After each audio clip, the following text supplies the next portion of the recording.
Hey everybody, Coach MJ here with tonight's version of TriRight Coaching Live. So this week is a pretty important topic for most of us, and that is how to avoid off-season weight gain. I mean, who doesn't have this question, right? Because it happens to all of us.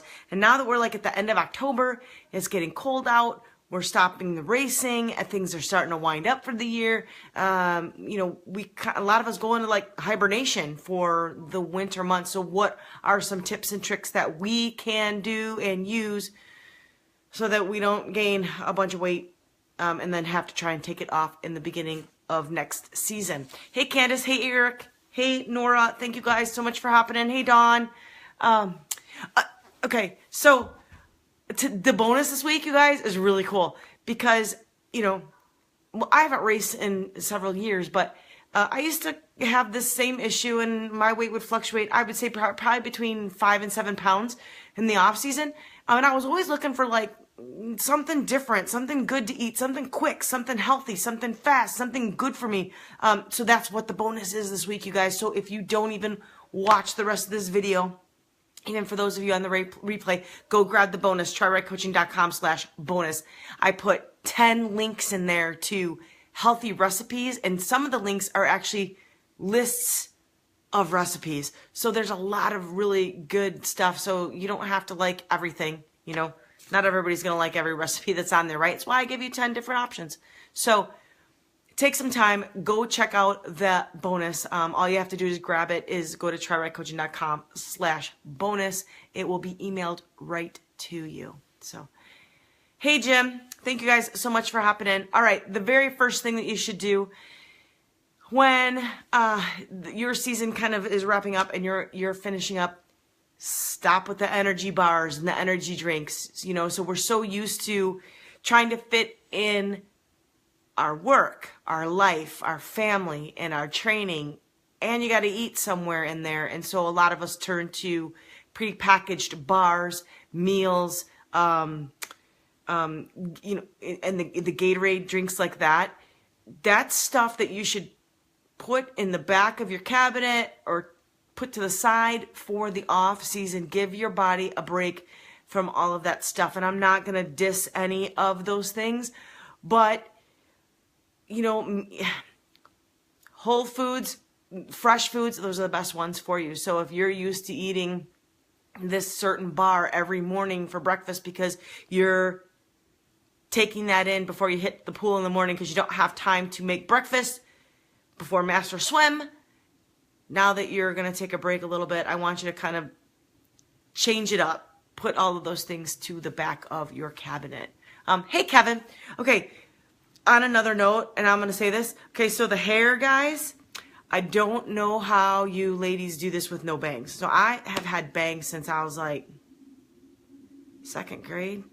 And off and on a couple times I've tried to grow out. Like this, ugh, well, I don't know what to do with it. So if anybody has any tips. Hey, Todd, thank you for hopping in. Not you guys, of course. Well, but like, it's just, I don't know what to do with it. Hey Jordan, thanks for hopping in. Okay, number 2 is to try new foods. So many times with our training and racing, and we get real serious, we get into a groove and we get into a pattern and we start eating the same foods over and over. And while that's not technically a bad thing, you don't want to mix it up. You never, you don't want to try new foods before a race. You don't want to try new practices, new equipment, all those things. Well, now that racing is over for a little bit, I want you to try some new foods. Try something different. Try something that you never tried before. Mix it up. Do something different. Do a little research. Whatever it is, there's going to be something different out there for you. But now, off-season is a time, and maybe you could experiment with some different recipes and things that you could use and take over into your next season. Hey Dave, hey Cherie, thank you guys for watching. Oh yeah, so last week's winner of last week I was giving away a free 3-minute swim coach analysis, and the winner of that is Charlene Plesia. Charlene, she's like my oldest friend in the world. Charlene, contact me. All you gotta do is send me some video of your swim and I'll do a complete analysis for you. So congratulations. This week, all you have to do to win this week's raffle, I'm going to raffle off another fitness and nutrition journal, because you guys, especially when you're talking about trying to watch the weight, writing stuff down is super helpful. Sometimes you don't realize all the things that you're actually putting into your mouth, okay? So I want you to the journal. This journal actually is pretty cool because it talks about your food, talks about your water, talks about your exercise. You can write all kinds of notes in there. So all you have to do to be entered in the raffle for this journal is to just share the video, and I pick it next week. All right. Number 3, be aware of comfort foods. So what happens, particularly for us in the Midwest, if you're watching here from the Midwest somewhere, it gets darker earlier, right? It's cold.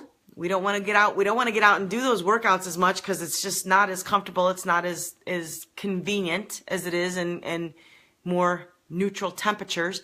But we start to eat. Like, so you go on, cold weather, dreary weather, especially when we don't see the sun for so many days.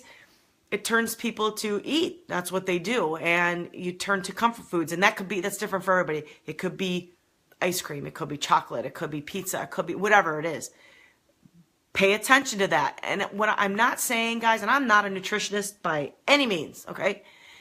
But you got to pay attention to that. And I'm not saying to cut anything out completely, but everything in moderation, okay? So if you are coming home and you're eating a half a gallon of ice cream every night, well, yeah, you're probably going to put on a few pounds. And if you want to do that, it's perfectly your prerogative. But understand that then you're going to have to work hard to get that weight off in the beginning of the season in your build phase, right? Before you could get into race phase. So you're just going to make you're going to make your work harder. It's going to be harder for you, okay? You're going to tack on extra things that you have to do. The other thing is, I think it's okay to go up a few pounds in the off season, but I said a few. And I'm not going to sit here and give you a number like 5 or 10 or whatever, because first of all, I think it's a percentage. So if a 110-pound female gains 10 pounds and a 210-pound male gains 10 pounds, it's easier for the male to get rid of those 10 pounds. It's a percentage, okay? So it's different for everybody, but I do think putting on a little bit of weight in the off season is not necessarily a bad thing, but you need to control it. We need to keep it at a certain level. You definitely don't want to go up too much, because all it does is make your work harder in the springtime. Hey Ryan, hey Nora. All right. Number 4 is to pay attention to your portions. Jim, pay attention to your portions. How do you do that? Okay, so when you we just had this conversation yesterday. That's why I find this funny. And I wrote this stuff a week ago, so this had nothing to do with what happened last night. But especially sometimes when you get yourself really hungry, let's say that you had a really busy day and you skipped lunch and you go straight for dinner. If you don't put any kind of control in what you eat for dinner and you are just famished by the time you get there, you're likely going to overeat. Okay, so one of the things, this is a good one. So here's one of the things my dad does. Once in a while, we go out to dinner to this place that he has. He loves these big beef sandwiches that they have. There's a big beef sandwich. I don't know if it's 12 inches. I don't know how long. And what he does when he goes to the restaurant is when he orders, he's like, I want this beef sandwich, blah, blah, blah. But I want you to cut it in half, and I want you to pack up half of it to go right away and only bring me out half for the meal. He does this. This is a trick I learned a long, long time ago. I don't know. I don't remember. Some other program I went through. I didn't really do it because I was almost like embarrassed. But it's so interesting to me that my dad feels no shame to do it. The servers never question it. So it's not a new thing. I'm guessing other people do it. But the thing is, once what comes out and he eats the dinner, that second half of that sandwich comes out and it's wrapped up, but he's never tempted to actually eat it. So he prevents himself from overeating that way. So those are the things. And let's just say you're at home. Same thing. You don't want to eat. It's like eating potato chips out of the bag. If you keep eating out of the bag, you're probably going to overeat. But if you open that bag and you take your portion, whatever you're going to eat that night, and you put it into a bowl and then cut yourself off after that bowl, you've indulged your little I don't want to say sweet tooth because that's not potato chips. I don't know. I like crunchy, salty stuff. So you've indulged your cravings, right?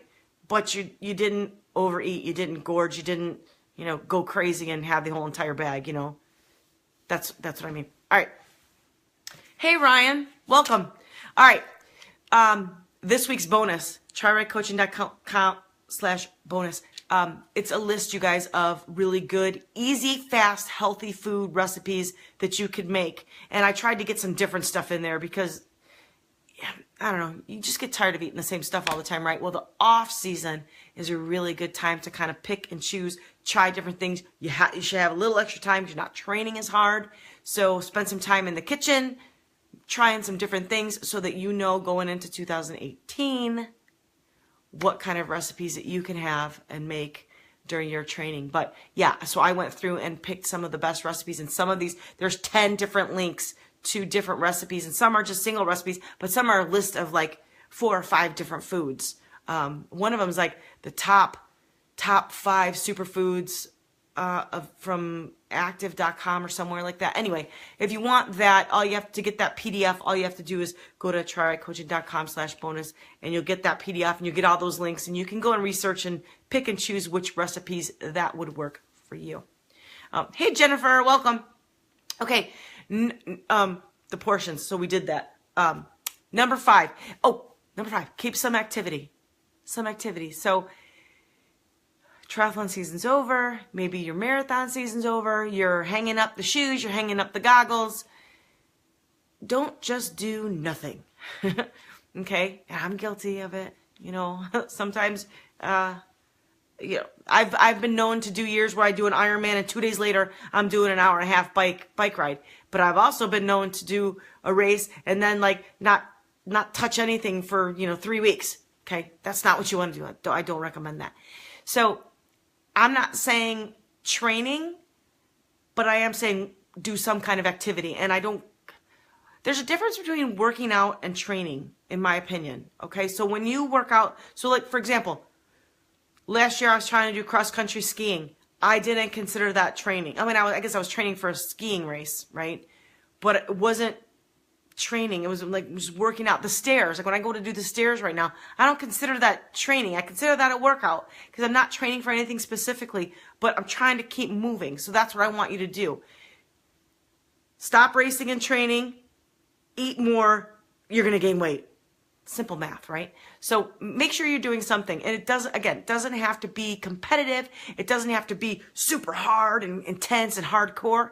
It could be, make sure that you're, taking a walk through the forest, right? Taking your dog out for a walk or a run or whatever. Something that just keeps you moving. Something different. I would also recommend something different just to kind of mix things up. Hey, Vicky, welcome. Okay, if you want to win this week's bonus, because I think in order to try and avoid weight gain, a lot of times I think journaling stuff helps so much. I'm raffling off a free fitness and nutrition journal. All you have to do is share the video. I'll enter you in the raffle, and I will announce it next week in next week's video. All right, so make sure that you keep some kind of activity in your schedule. Whatever it is that appeals to you. All right, last one. Avoid the temptation to overindulge. And I didn't say indulge.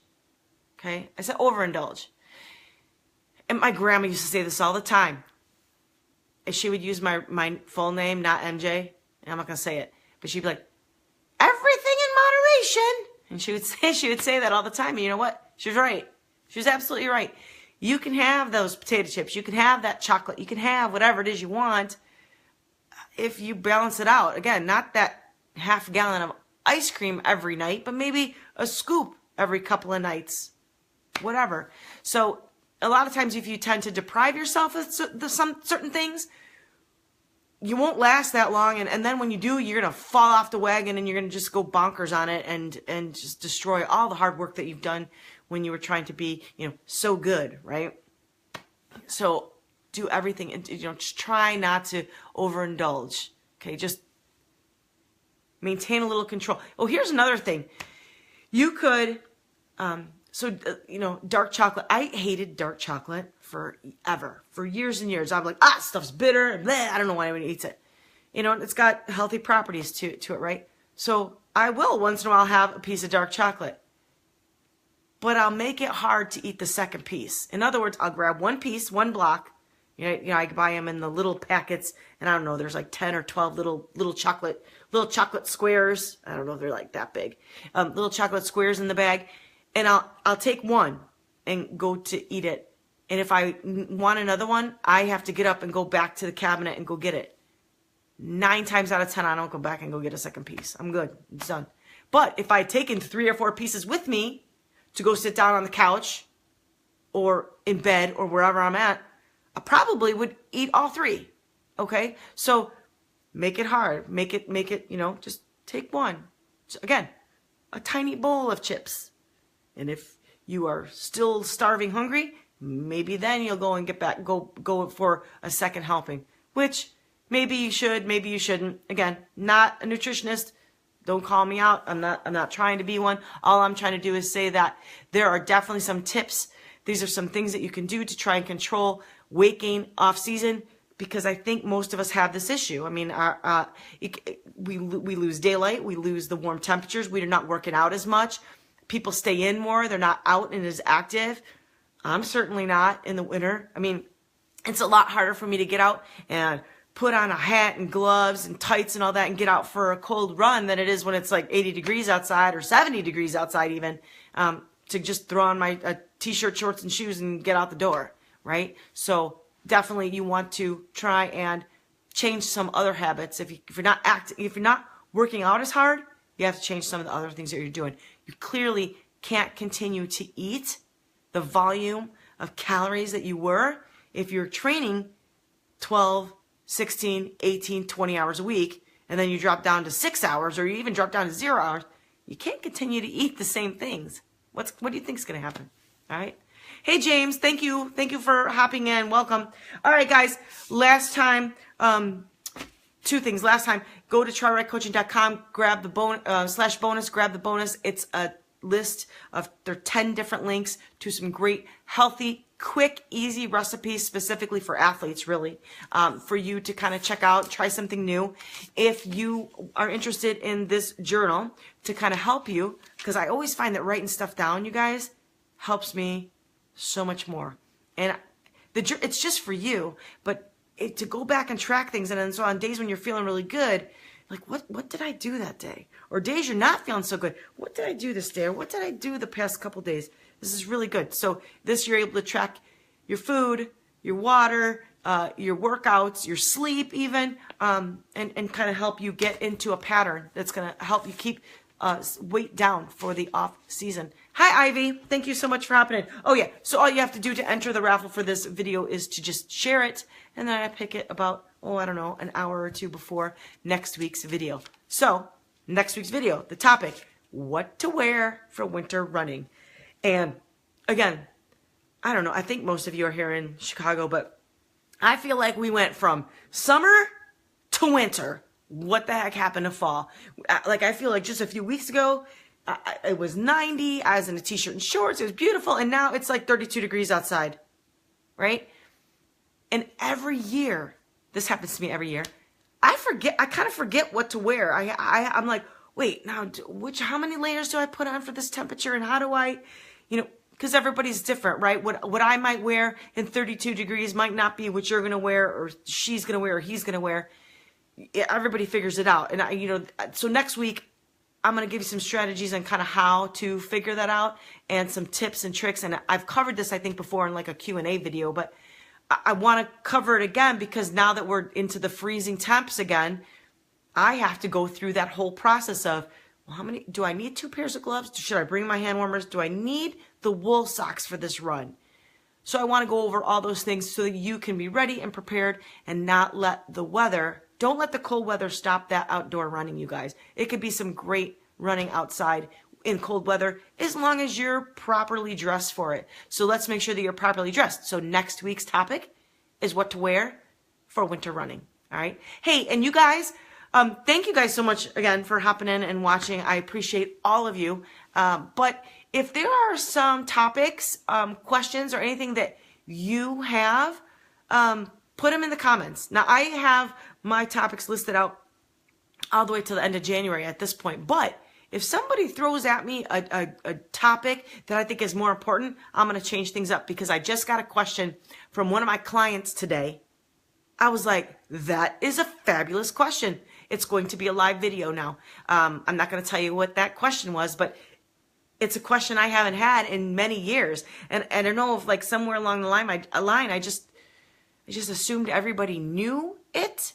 But clearly this client did not know it. So I'm gonna add that in. So I'm opening it up to you guys. If you have questions or things that you think would make a great live video topic, just post it in the comments below. I go back and read every single comment every week on these videos, so I will get back to you. I may add it into one of these live videos, maybe help you with some burning question that you might have, or even it's maybe you think you have the answer, but you want a different perspective. Let me help you with that too. So anyway, again, thank you guys so much for hopping in. Grab the bonus. You want to get some quick, fast, healthy recipes to kind of help you keep your weight down. If you want to win the journal, share the video, and hopefully you will join me here next week, Sunday night, 7 p.m. Central Time, where we'll talk about what to wear for winter running. All right. Thank you guys again so much for hopping in and spending a little bit of your Sunday night with me. I appreciate you all so much, and I'll see you back here next Sunday night. Thanks so much.